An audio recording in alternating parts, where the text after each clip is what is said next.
Imagine this: the President of the United States wants to buy a giant island covered in ice. Sounds wild, right? Well, that's exactly what Donald Trump said. He wanted to buy Greenland. People laughed, late night shows made jokes related to it. But what if this idea wasn't a joke at all? What if Greenland is one of the most important places in the world? In this video, I'm going to show you why Trump and many top officials see Greenland as a key to America's power. It is all about security, resource, and the future. Greenland sits in a place that could control shipping, military defense, and rare earth minerals. Well, that stuff which powers your smartphone, satellites, and even fighter jets. And with the Arctic melting, it is becoming a battleground between the US, Russia, and China. By the end of this video, you will see why Trump's idea, while shocking, might make more sense than anyone thought. First of all, let's understand what is Greenland. Greenland is pretty huge. It's way bigger than most people think. It's the biggest island on the earth, about the size of approximately Mexico, I guess. But only around 56,000 people live there. Almost the entire island is covered in ice. The towns are small and sit mostly along the west coast, where the weather is almost less harsh. That's where you'd find the capital, Nuuk. Greenland has its own local government, but it's still an official part of Denmark. Denmark handles its defense, foreign policy, and money. So Greenland isn't fully independent, but it's not just a colony either. So why is this frozen island so important? Because of where it is, Greenland sits between North America and Europe, right at the top of the world. It's like a giant Arctic watchtower. Military bases there can track ships, planes, and even missiles. And what makes it incredibly valuable to all the powerful countries. But there's more. Under the ice may be rare earth minerals, oil, and natural gas. Well, these are key ingredients for things like smartphones, batteries, wind turbines, and advanced weapons. As the planet warms and ice melts, Greenland isn't just a cold, quiet island anymore. It is becoming one of the most important places in the earth. Well, let's talk about the location of Greenland. Greenland is located owing the best seat in the Arctic. It sits between North America and the Europe, right in the middle of something called the GIUK gap, a key stretch of ocean that connects the Arctic to the Atlantic. This area is extremely important. If Russian submarines or warships want to leave their Arctic bases and enter the Atlantic, they have to pass through here. And that's why during the Cold War, the US built a military base in Greenland. It's still there today, now called Pitov Space Base. It tracks missiles, satellites, and anything flying across the top of the world. Think of Greenland as a giant radar dish or a frozen aircraft carrier that never moves. It helps the US keep a watch over the Arctic skies and seas. In today's tense world, where competition with Russia is growing again, that kind of advantage really matters. And if Greenland were ever influenced by rivals like China or Russia, it could seriously weaken America's defense. That's why Trump wasn't just talking nonsense. He saw Greenland as a place the US needs to protect before someone else does. Because when it comes to global power, location is everything. Let's talk about the Arctic power struggle. The Arctic used to feel far away, frozen, quiet, and forgotten. But that's changing. The reason for it is ice is melting, and suddenly the top of the world is turning into a global hotspot. Russia is moving quickly. It's reopening Cold War military bases, building new ones, and calling the Arctic a national treasure. They see it as their path to power, and they're backing it up with warship, weapons, and troops. China isn't even near the Arctic, but it wants it to. In 2018, it declared itself a near Arctic state. Since then, it sent research ships, built icebreakers, and offered to invest in Greenland roads and airports. Why?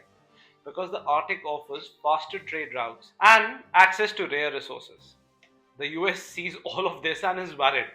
Losing control up north could mean losing the upper hand globally. And right in the middle of it is all Greenland. Controlling Greenland means watching the seas, tracking rivals, and claiming a powerful edge in the Arctic. That's why Trump didn't laugh when he talked about buying it. Because in the race for the top of the world, Greenland isn't just a land, it is a game changer. Well, what lies under Greenland's ice lies something the world desperately wants, that is rare earth minerals. These special material powers our lives. They are in your smartphones, batteries, wind turbines, electric cars, and even military jets. Without them, modern technology and national security would completely fall apart.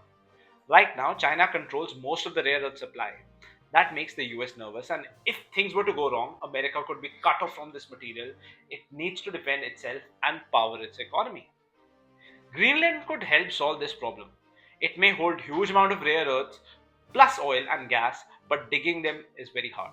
The land is rough, the weather is brutal, and the rules about protecting the environment are strict. Many Greenlanders worry that powerful countries only see their land as resource mine. They want to protect their future, not be used. Still, the US is interested. It's already funding research, talking to local leaders, and exploring partnership. The goal: stay one step ahead of China. So while Trump said his interest wasn't about minerals, many experts believe otherwise.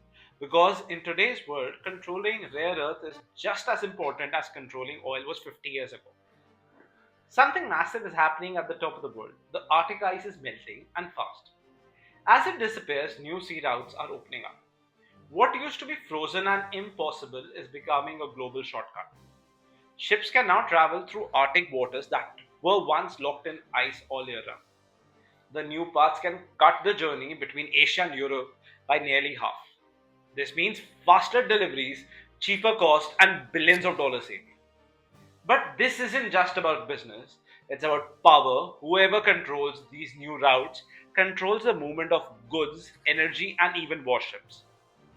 This kind of controls the entire future. And guess what? Greenland sits right in the middle of it. Its coastlines could soon be home to key ports, fuel stations, and supply hubs for the world's busiest ships. The Arctic might become the new Panama Canal, and the Green Line could be its gatekeeper. For the US, staying close to Greenland means staying strong in this new era. Trump's idea wasn't about ice, it's about access. Because as the planet heats up, the Arctic isn't empty anymore. It's becoming the next global battleground for trade, security, and control. Now, the cause of concern is, why is Europe completely alarmed? When Trump said he wanted to buy Greenland, Europe didn't just laugh. They got worried. Why? Because Greenland isn't some empty piece of land. It's part of the Kingdom of Denmark and connected to one of the world's strongest alliances, NATO. For Denmark, the idea felt shocking and offensive. Greenland isn't for sale. Leaders quickly responded, calling the proposal absurd. Greenland's own leader were even more upset. To them, it felt like a powerful country ignoring their voice, their people, and their right to choose their future. NATO is based on trust. Countries in the alliance promise to protect each other, but when the US, the biggest player in NATO, starts talking about taking land from another member, the trust gets shaken. European leaders started to wonder, would the US push around smaller allies? Would it put its own interest above everybody else? Greenland may look far away on the map, but its status is completely changing. It could affect defense systems across Europe, and that's why Trump's word caused real fear.